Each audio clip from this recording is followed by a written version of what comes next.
And no fall sports means a lot less visitors to Tucson. So how will that affect the economy and the city budget? News 4 Tucson's Mark Mangura joins us live with the answers. Good evening, Mark.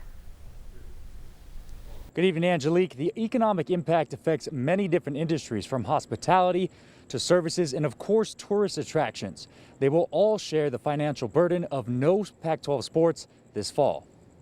The city relies on bed tax and sales tax money from incoming visitors. That makes up about half of the budget for the city. That includes the general fund, which supports roads, police, parks, and other services like these. The city says it will hurt small local businesses even more as they rely on those big weekends to make a profit. We're talking about businesses that are already hanging on by their fingernails. And this is going to make them right into survival mode. So this is going to be tough.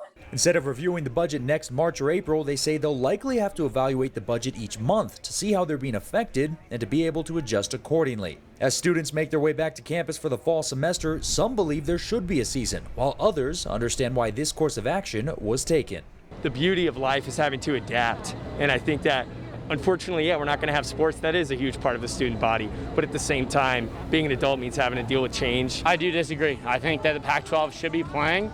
I think that with the testing that the corona has, gotten to, I do believe that, they should be able to play. This decision has been made for the safety of student athletes, according to the conference. And City Councilman Steve Kozachik says they understand the decision and support it. But from a city perspective, there are other challenges they will now have to deal with. We're a destination. We rely on tourism. And one of the best ways to get tourists here is to bring them in here through our athletic events. And so this is going to be tough. Budgets have already been suffering due to the pandemic since March. This latest decision, just the latest hurdle of 2020. We've got you covered from Arizona Stadium. I'm Mark Mangura, News 4 Tucson.